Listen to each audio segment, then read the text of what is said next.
it's very important that people take control of their mind and their body in a way that allows themselves to calm down, to reduce the so-called stress response.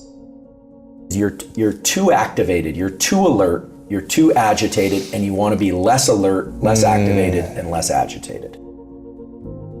When we're too activated and we want to calm down, and we're trying to say, okay, calm down, don't say the thing that you shouldn't say, don't do the thing you shouldn't do.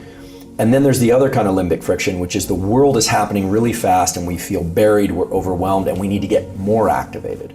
We need more energy. We need more energy. We need to be able to lean into life, and we're feeling overwhelmed. So the first thing for anyone trying to navigate stress, and then we'll talk about trauma, is to understand what kind of stress they're dealing with. Are you exhausted and having a hard time getting your energy up? Or is your energy too high and you're having a hard time getting your energy down? Because the solutions to those are often quite different.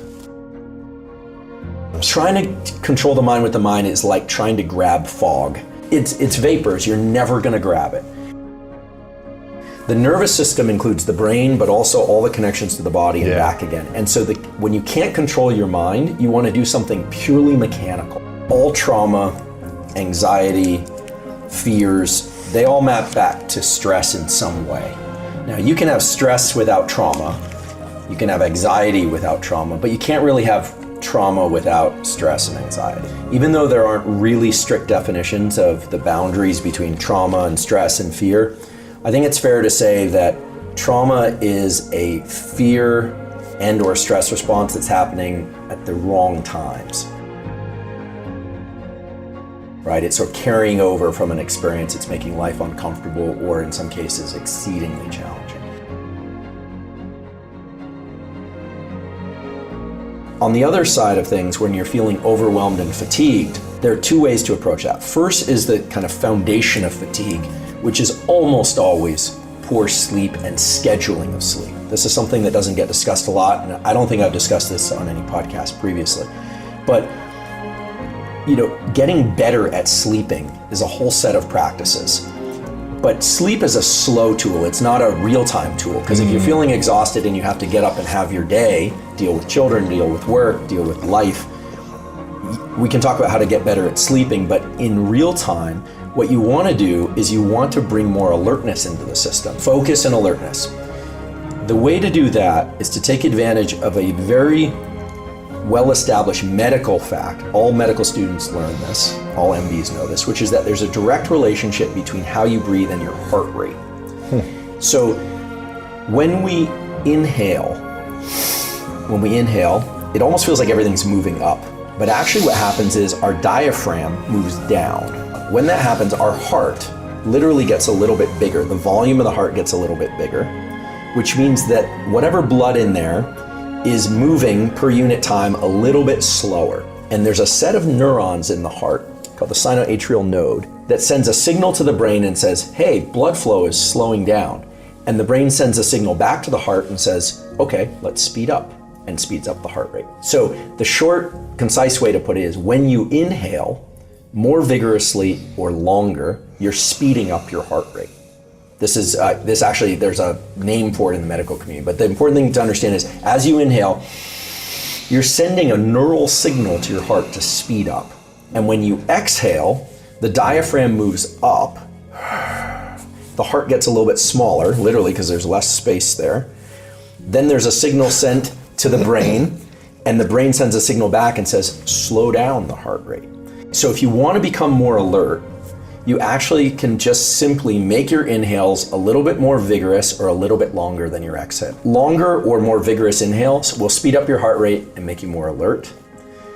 Longer or more vigorous exhales will slow down your heart rate and make you less alert. The repetitive breathing more quickly and deeply, this kind of thing, or some variant of that, all through the mouth or all through the nose, brings up the heart rate and causes the adrenal glands, which sit right above the kidneys, to secrete adrenaline. They make you more alert. And you see these big inflections in heart rate when people do this. Typically, it makes people feel agitated at first. They feel a little bit agitated. And then when you exhale and hold your breath for 15 seconds or so, or what you're doing essentially is you're learning to be calm as your body is flooded with all this adrenaline and the heart rate is going. And that is 100% top-down control.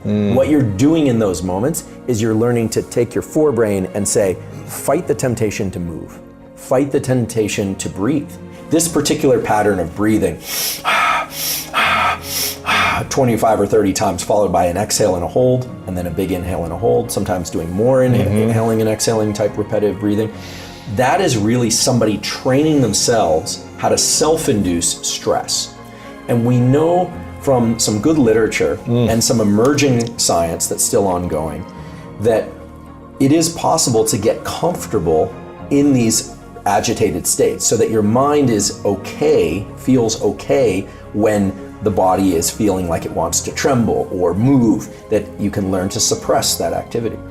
The ice bath is another good example of this. Some people go straight to the ice bath because cold water will almost always induce a low level of stress in people. You have to kind of fight it. Even if you learn to love it, you still have to every time jumping in there, okay, I gotta control the mind essentially to calm. Right. Exactly, so the body is saying, this is really cold. This is really cold. Get out now. And you're pushing back on that, and it's top-down control. It's pure top-down control. And you could do this any number of ways. There's actually something called the hour of pain. The hour of pain was actually described to me by a friend of mine, former military special operations guy, who said that they place you, this wasn't through military, but this is a kind of outside the military extracurricular extracurricular activities of placing you into one position on the floor, and you have to stay there for an hour, which can be excruciating. There's so much limbic friction where you want to move so badly because the stabilizing muscles of the body and the feedback in our musculoskeletal system says, move, move, move. I just want to move the tiniest bit. And so all that practice it's just a different version of the ice bath. Yes. You're learning top-down control. So, long exhale breathing, lying down on your back, completely relaxing your body and learning to completely turn off thinking, which sounds hard, but you can learn how to do it very quickly if you do that practice for about 10 minutes a day. Yeah.